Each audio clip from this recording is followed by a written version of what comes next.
Hi, how's everyone? Welcome. Thanks for coming back. And hello if you're new. I cuss, I stutter badly, I sing even worse. And if you can vibe with a hot mess, then you have found the right channel. So today we have a collective reading for you guys. No astrology this time. We're just going to do a collective energy read.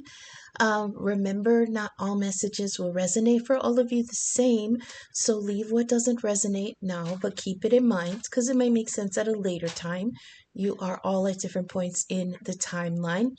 Like I say, I can read the script, but I can't tell you which characters you all individually play or where you choose to stand on stage, whether you're involved or an observer.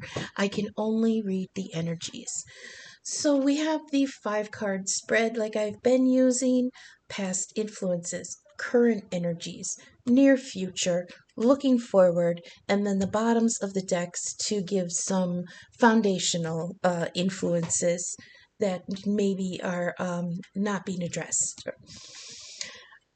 So we'll get started. We're using the Tarot of the Divine, which is the mythology and folklore deck. I do not know all of these stories, but the ones that I do know, I'll briefly give um, like a summary of what the story is about, and then explore why that is chosen as the card. And then for clarifiers, we have the mini Rider-Waite Oda-Mae. She does hurt feelings. She's my no chill deck, so we'll see how truthful she is. She's always tells the truth.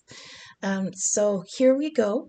Past influences again with the Six of Cups in reverse. So we've been dealing with this for a few readings now. There is a Six of Cups energy in the reverse. It's also come out in the upright in some of the decks. Six of Cups is a very nostalgic feeling for a connection that was very sweet and innocent. Usually it means something from the past, from your childhood, from when you were young. Maybe you know this person from when you're young, or the connection itself was young in the past. It was brand new, it was sincere, and it was kind, and it was just very loving. It could be a friendship, it could be a relationship with family, it could be anything, but the gist of a Six of Cups relationship is that it was sweet and sincere, and there was no baggage there yet, because in the Six of Cups, they are children.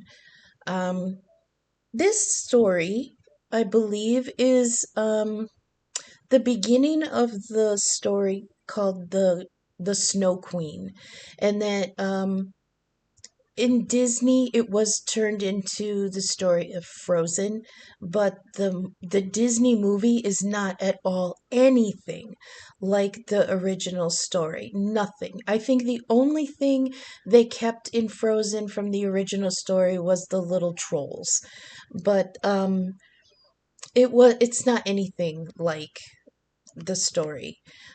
These two children were neighbors and they had a very loving friendship in childhood, and then one left. I think the family moved, and the story was all about the other child. I think it was the little girl, Gerda, and she just went on this long ass mission to try to find her friend. And the story just kind of charts all her experiences while looking for her friend.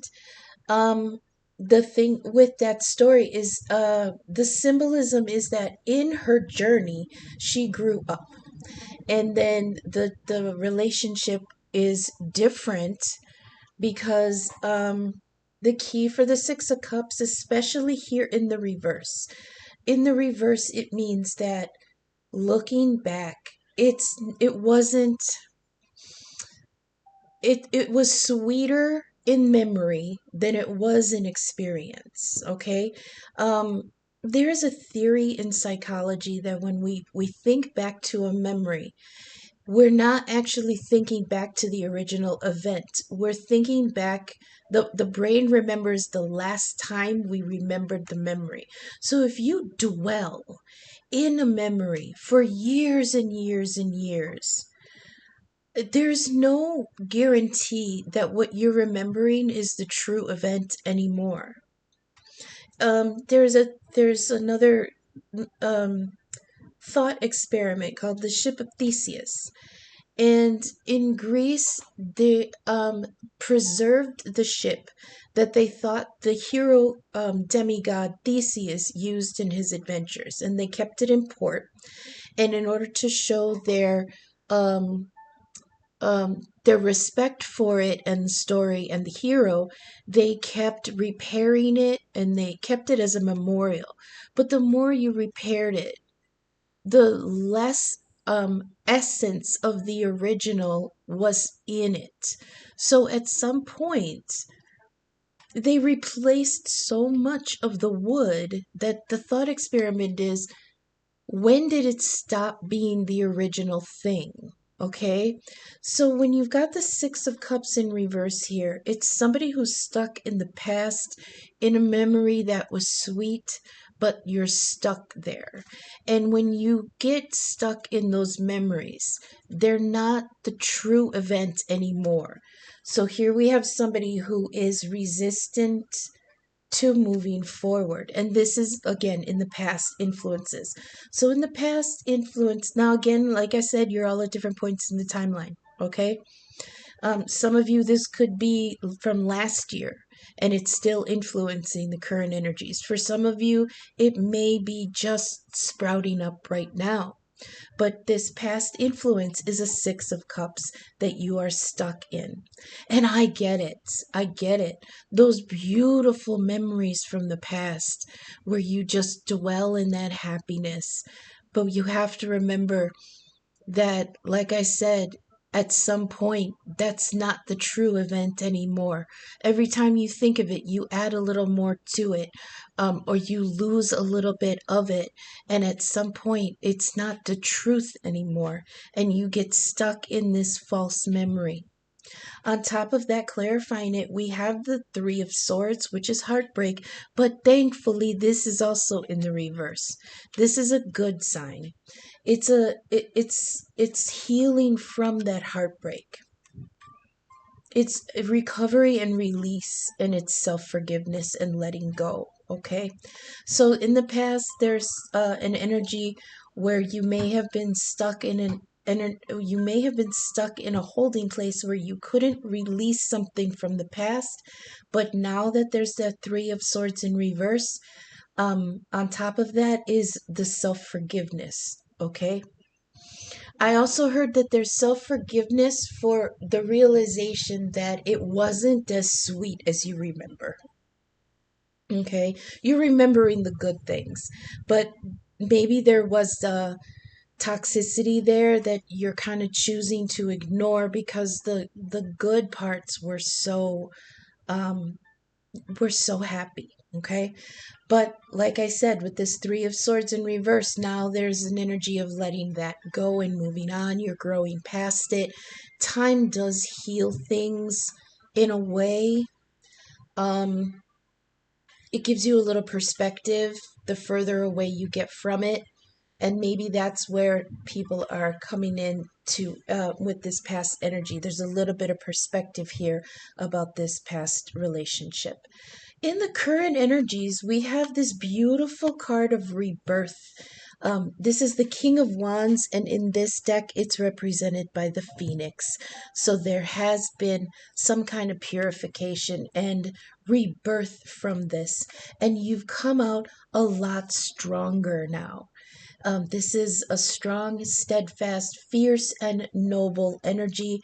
And yes, this could be a King of Wands. The fire signs are Aries, Leo, and Sagittarius. This could be somebody that you have met. This could be you, or this could be someone else in the mix. On the clarifier on top of that, we've got the World. In the upright, wonderful energy, this is a feeling of culmination for this person. Like I said, this could be you or someone you're observing in the energy. So this is great card of a happy ending with a reward. But notice it doesn't come until after you have purged this memory, after you've purged the heartbreak, after you've healed and come back from this past that had you kind of beholden to it. In the near future, we have here the Seven of Coins, but it's in reverse. In most decks, the Seven of Coins is watching an investment, nurturing something that you put a lot of work in. In this deck, it's a story about sacrifice and honor and excuse me, reward from an undertaking of noble goal. But like I said, now in this near future, this is in the reverse, which means there was something here that was neglected. Um, but what does it say? Skirting responsibility and getting cold feet. Okay, so there may be some in the collective who, even though they have this brand new beginning, they're stutter stepped a little bit. They're not sure that they want to move on because you know what you're leaving behind. Oh, that's interesting. You got the Eight of Pentacles here. Because on top of that, you've also got the Ace of Cups in the reverse. I feel like this is ignoring the possibility of love coming in again. Maybe you're not as healed as you thought you were. This is neglecting um work. It's like somebody's in that very lethargic kind of energy. This is a blockage of creativity, feeling unloved, and sour feelings, sour emotions here. And looking forward, here we have the moon in reverse and the Eight of Pentacles upright. So in the reverse, the moon is in this deck kind of a positive energy, because in the upright, it means you're still under some kind of an illusion. You're not addressing something that's underneath the ego. You're not addressing your heart space. But in the reverse, it means that now you are facing reality. There is a revelation. You're feeling joy and relief. Again, you've got the inner sight and you've come to a moment of peace. On top of that, you've got the Eight of Pentacles and the uprights. This is dedication to work and concentration. So it's like somebody's going back and forth, stuck in the memory, then coming through it and being healed and being in an energy, in this current energy. You do have the opportunity to move past it. You've got the World card. This is the ending. You can collect your reward, and then in the near future, we've got a little bit of a setback here. We've got some neglectful energy to an Ace of Cups. An Ace of Cups is an unexpected offer from the divine to refill that cup of emotion. But here it's poured out and declined. It's blocked. You're blocking it. And then again, in the looking forward, there's the realization of what's been the illusion the whole time, and coming back into that hard inner work, because the Eight of Pentacles is putting in some kind of effort into making something from scratch that you're proud of. On top of the moon, this has to do with your heart space. So somebody in the near future, looking forward, is going to finally release themselves from this emotional lethargy. They're lethargic, the apathy, and finally get down to the work of really healing what's underneath. On the bottoms of the decks, we have here the Three of Pentacles, but in reverse. And the Three of Pentacles in the upright is recognition for your competence and skill. But in the reverse, it's idleness. That's the word I should have looked for. Idleness. It's idleness, carelessness, and sloppy work.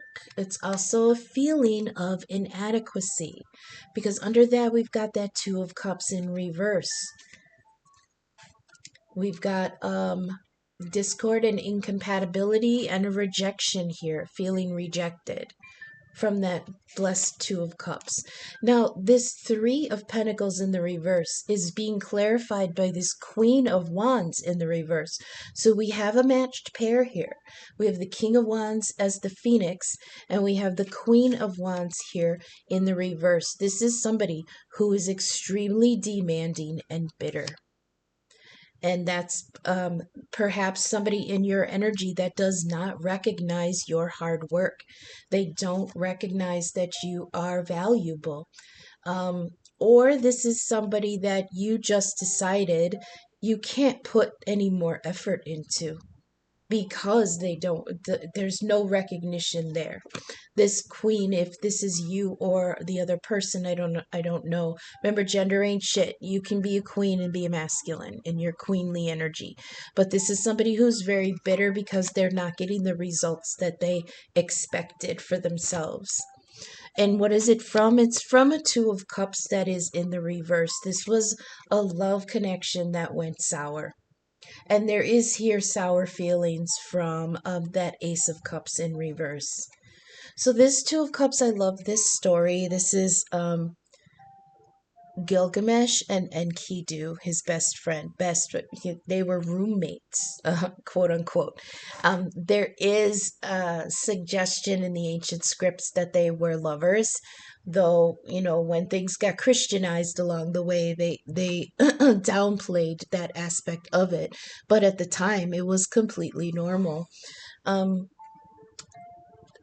um, Gilgamesh was a king, and he was very, quote unquote, civilized and noble, strong, and but he was a deviant. Like, he had no equals. So when someone is very powerful and rich and the only one, very singular, there's no equal to him, he kind of went hog wild, and he was, like I said, I swear, he was fucking up and down the country, warring. He was the first one in history, they think, to instill prima nocta, which meant that any woman in his kingdom that married, he got first crack at her on the wedding night, not the husband. So the gods were like, yo, we need to rein this dude in because he is wreaking havoc up and down the lands because no one can stop this dude. And they're like, well, what are we going to do? There's no equal. So out of the wilderness, they raised up a wild man who was not noble. He came from a tribe in the dirt. He was not a king. He was of the lowest of the people in the kingdom. And he heard about the king, and he was just as strong and just as big, but he had a more noble heart. And so he was like, I'm going to go confront this king. And he went to the palace and he hung out in the bridal suite where he kept the brides before he was going to, deflower them on their wedding night. And the king came up to perform his kingly duties and found this wild man with the horns standing in his way.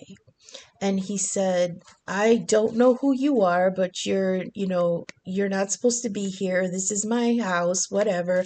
These are my bitches, and you need to move. And he did not. He said, look, what you're doing here is deviant and it's stupid, and I'm going to stop you from doing it.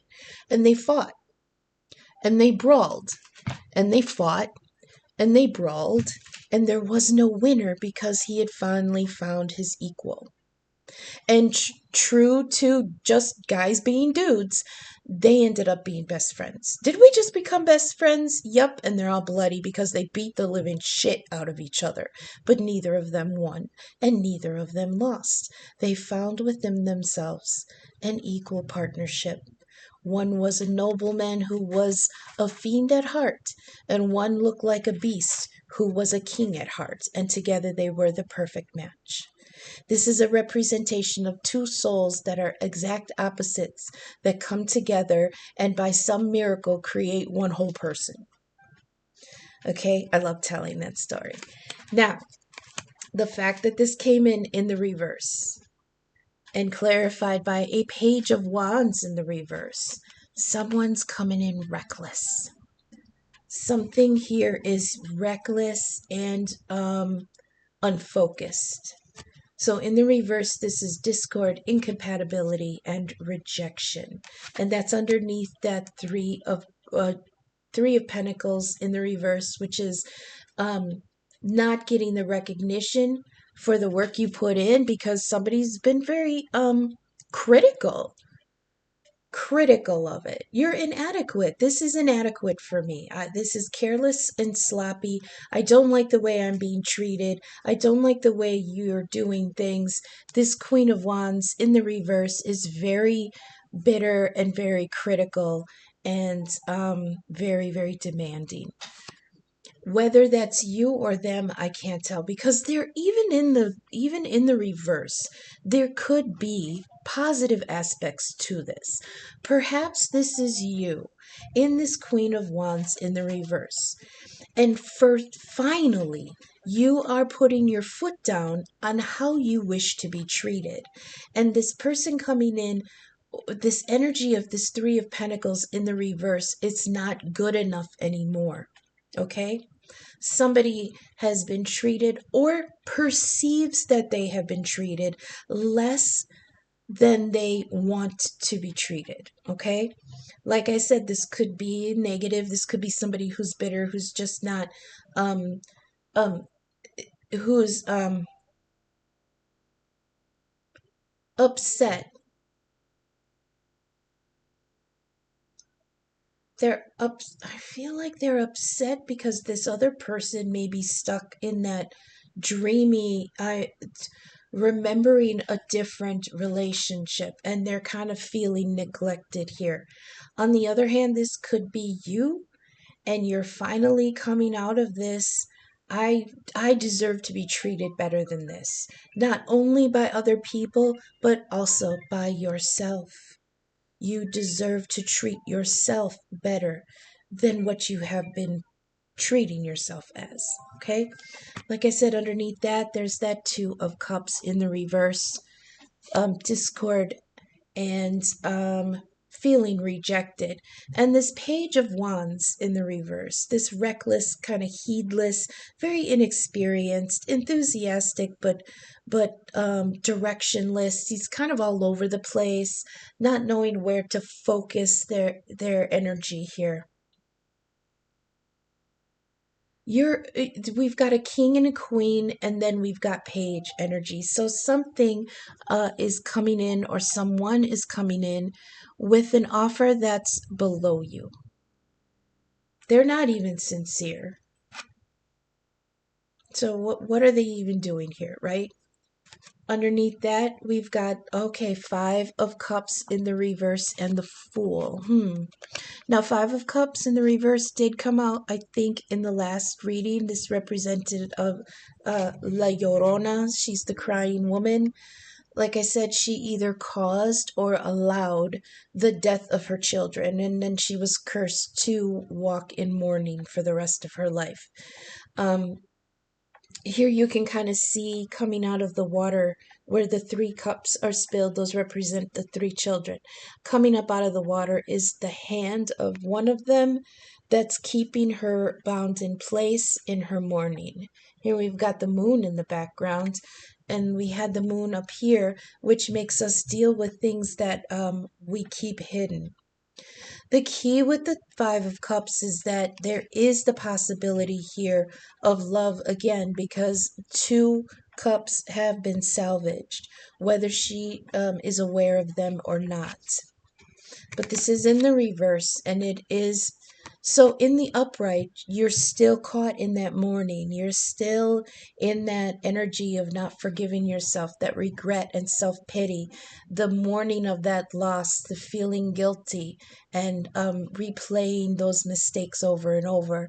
But in the reverse, it's a positive finally, now you're releasing yourself in an energy of forgiveness and finding peace. Again, we have the energy of finding peace that we have here in the moon in reverse, of finally having relief from finding joy. It's realization. I'm sorry, I thought that's a restoration. It's reality, realization, finding joy, relief, and inner sight, and finding peace. And here we are in the Five of Cups in the reverse, finally releasing the guilt. And it's clarified by the Fool, a wonderful energy of new beginnings. We have the World here, which is the last card, number 21, and we end it with the Fool, which is 0, a new beginning. It's an untested potential, an innocent and free spirit. That comes in under that Page of Wands in reverse. So, this feels like somebody is directionless for a little bit. They've let go of a Two of Cups that didn't pan out quite the way they thought it would. They've come into an energy of empowerment. I deserve better. I need to treat myself better. I want better. This connection that I am remembering was not as compatible as I thought it was. And again, this could be a realization you come to from the growth, because here with the Six of Cups, it was very young, it was very innocent. And now, as time passed, you've got the World here. A whole cycle of life has come by. And now you're in an older energy. You get to look back with a little more clarity and maybe realize that that really wasn't as shiny as I thought it was. Okay? Under that Two of Cups, like I said, the Five of Cups in reverse, that's the forgiveness and peace, finally finding peace with this. Wait, where am I? One, two, one, two. Okay, three. And moving towards a new beginning. The key with the Fool, though, is you can move on, but you have to move on without baggage. Look at his little satchel. He's starting a new cycle with no baggage. He's got the basics of what he will need in his new life, and he goes forward with faith and optimism, and he's ready to step off that cliff. He's not even looking at the consequences. He's just so excited that the possibility is in front of him. And that's where we're going to be in the near future, looking forward. Release and forgiveness and renewal. I love it. I love it. I love it. We're going to go ahead to the Angels and Ancestors Oracle messages now and see if the divine has, oh, sorry, I bumped it. See if the divine has any advice for us. I hope this is resonating. I hope the messages are reaching you for your highest good. If you are vibing with my content, please take a moment and leave a thumbs up, subscribe, share my videos. It all helps the algorithm get my content seen. In the description, you'll find my email and donation links. I am available for personal readings and birth chart inquiries. And for any smaller donation, I would love to do you a 3-card thank spread as a personal thank you. Email, Venmo, and Cash App are in my description. I appreciate any and all signal boost or feedback or donation. Thank you so much for spending this time with me. Okay, one more, please. One more oracle message for the collective, please. Thank you. Okay. We have Direction Guardian. This is the second card we have here with the 4 fixed signs. So something is feeling much more stable now. This also could play in with the zodiac signs of the people involved. Let's see, what do we have here? The World and this Direction Guardian are the 4 fixed signs. That's Aquarius, Scorpio, Taurus, and Leo. The King of Wands is, I usually give the King to Sagittarius, but it could be any of the fire signs. Same with the Queen of Wands, Aries, Leo, Sagittarius. The Moon is Cancer. And that's pretty much it. Oh, the Page of Wands is a young fire sign. Again, Aries, Leo, Sagittarius. The Fool could be Aries. So let's read the Direction Guardian. It says, choose your path. That's coming right after the Fool energy. You're about to step off into a new direction. Choose the path you want to go in. Release and let go. Take that leap of faith.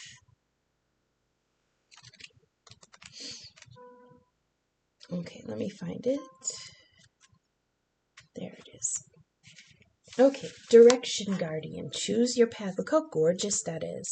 That's Aquarius on top. The eagle represents Scorpio.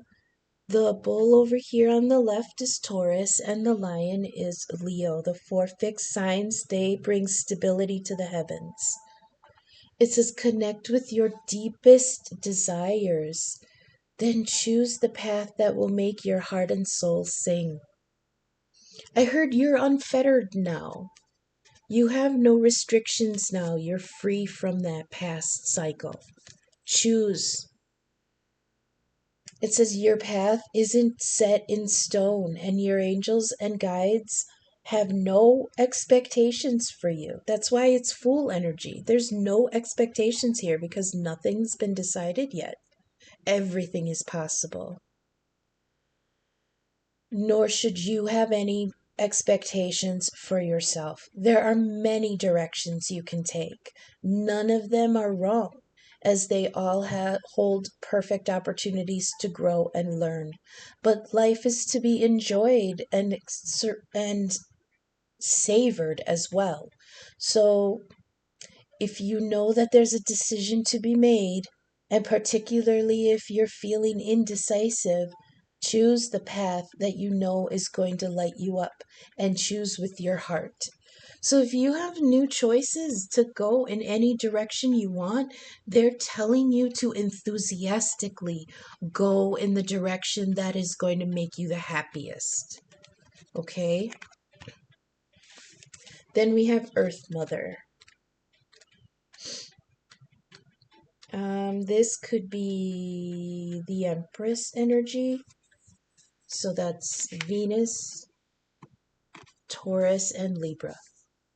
It says feel loved and comforted. Okay. It says allow yourself to be cherished. Earth Mother is protecting you with a shield of love and light. It says you may have felt overwhelmed or out of control emotionally recently, but you're now moving back to your natural center, and that will bring you to a place of clarity and openness. If you felt ungrounded, know that Earth Mother is here to root you and help you regain your sense of strength. You may not feel like a child, but in the eyes of the divine, you're a child of light, and it's important that you know that you are loved. If you have had challenges with your mother or with being a mother yourself, know that the energies of mother healing are with you and can help clear away any ancestral blockages that are preventing you from making this sacred love connection. You're being guided to make choices that are based on love. Okay, so when I read that, they told me that some in the collective, that Queen of Wands, that bitter critical queen, was a mother energy. And part of the healing of this past cycle is that you're releasing all of those expectations that they had on you, and you're starting fresh. It's like you're remothering yourself. And that's some of the most powerful healing. Absolutely powerful. Because I heard like that the typical the Stuart Smalley from the 80s Saturday Night Live, I'm good enough, I'm smart enough, and doggone it, people like me. And it's like you're going to be able to restore something that may have been stripped away from all that criticism in the past. Okay? If that has to do with that Six of Cups that you're remembering, the divine is saying that wasn't as rosy as you keep remembering. I heard that she was a bitch. So release yourself from that because you've got full energy here in the future and it's all just for you. Okay? So we're going to get some final clarity, little advice messages from the... Oh, that's quite a lot. Okay. One at a time, please. Don't yell at me. I'll take that one. So first we dropped Jupiter energy. That's father energy. He rules Sagittarius. We do have Sagittarius here with the King of Wands and the Queen of Wands. This is divine authority. You are protected. There's an element of luck and prosperity here, but if that had come out in reverse, it's a warning to watch the ego a little bit. Somebody may come through with charming words and they don't actually have the capacity to back that up. Okay, that definitely is that King of Wands energy. Sagittarians, I describe them as the Rolling Stones of the zodiac. Um, a rolling stone gathers no moss. They are the wanderers. And I know that the kings come through and stay, but they will always have wandering hearts, wandering eyes, wandering feet, wandering hands, wandering lips. They can't sit still. Oh, we've got good healing here. Archangel Raphael is present. God heals. This is healing of mind, body, and soul. Just ask. It's healing um, with compassion. It's a renewal of creativity, which is wonderful because we do have the Ace of Cups in reverse here, which is a loss of creativity. Creativity comes from when you can connect to your higher self, and the higher self is the closest to the divine. So when you can connect to your higher self and be creative, that's bringing down inspiration from the divine itself. But when you're blocked and you're critical of yourself, you're low energy, you're emotionally lethargic, that connection for creativity is blocked. Here you have the healing energy of Archangel Raphael. It is a green light to ask for healing of injuries inside and out.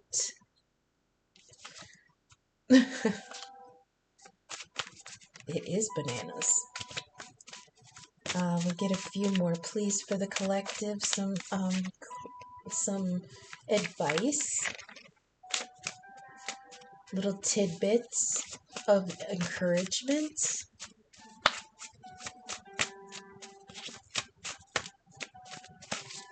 Oh, oh, oh, they're stuttering a little bit. There's one. What's this? Try new things. That goes along with the Fool energy. Try new things. Like, there's no rules for you in this new cycle. Just decide do it all if you want. Try everything. It's because they're telling me that some in the collective are coming in so brand new to this idea of their worth and their freedom that they need to try things that they had, that you had, what's the word? You didn't have the opportunity to try before. Maybe you were, under somebody's, not control, but that critical Queen of Wands in reverse maybe talked you out of a lot of things. And now, okay, salt came out twice. I'm going to keep it. This is protection. There's a lot of little things you can do with salt to clear out negative energy, not just around you, but on you and in you, things that keep you kind of stagnant in that woe is me kind of energy. So there's a lot of things you can take a salt bath. You can oh, I mean, look at I'll put a link in the description of different things you can do with salt to protect yourself. You can smudge the house with sage and then put little sprinkles of salt on the windowsills all around in the four directions. That'll purify things. We also have star energy here. We've got the fairy godmother. This is a blessing out of nowhere. It is, oops, sorry if that's noisy. I got the window open. First really nice day of the spring, I opened up the windows. Now, the fairy godmother is the opportunity for a wish to come true. It is the star card. The star does represent a new direction. Usually it's redirection. It's not a new direction because it's the original direction that your soul wanted to take when it got here. But life diverts us in different ways, unexpected ways, sometimes painful ways, and it takes a while, once in a while, to get our bearings and come back from that. There are a few cards here of coming back to the self and coming back to your emotional health. So here with the star card, it is a redirection, a renewal, and finding your way again. We also have such a surprise. I never know until I. Okay, Saturn energy. Now, Saturn, oh, I didn't look at the chart, but I think Saturn and Jupiter are conjunct right now. It's all going on in Pisces and Aquarius right now. Saturn rules Capricorn this time. Earth sign. Um, It rules time and deadlines. This is like the time is ticking, timeline moves, time marches on. Saturn is an aspect of death, as in the Grim Reaper. He is the Grim Reaper, the god of time, and the scythe comes and clears away the things that are no longer growing. Okay, so this has a.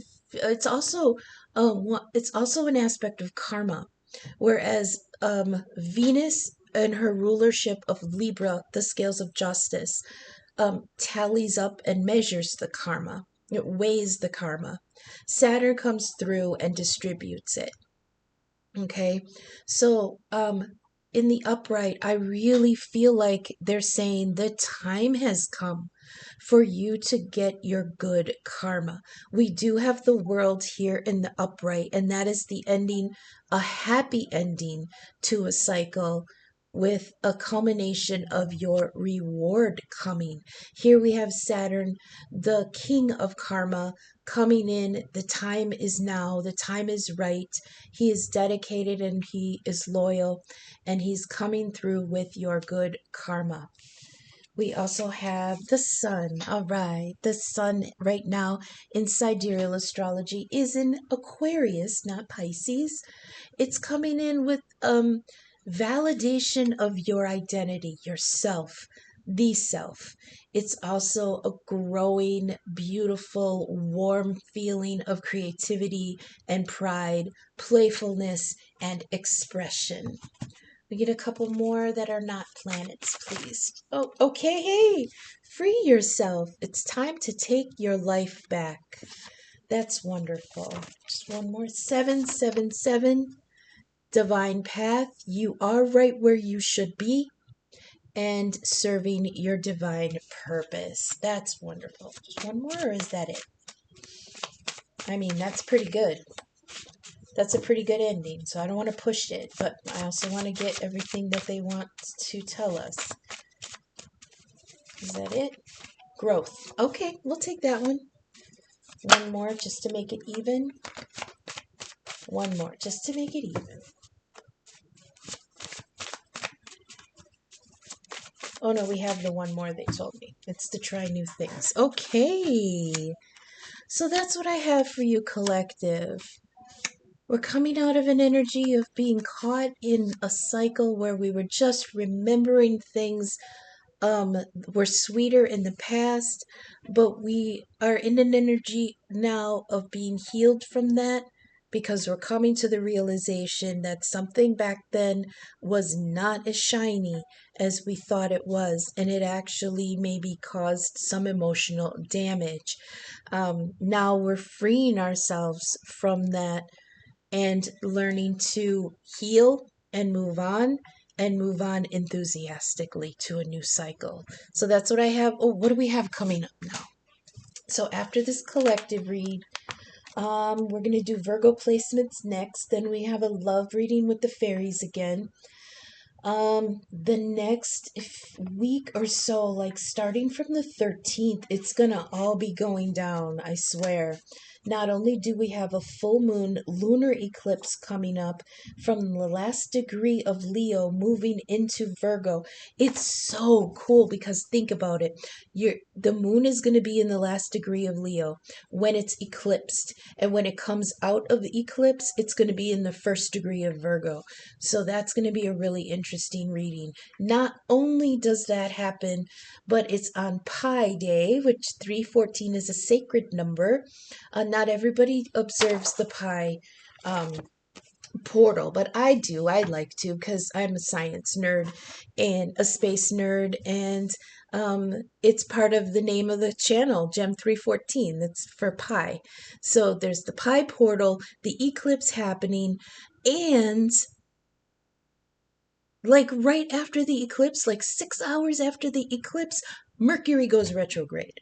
So it's all happening on the 14th and 15th. Buy that booze because it's definitely going to be um, a holiday to drink. So that's what we've got coming up in the next couple days. Thanks everybody for sticking with me.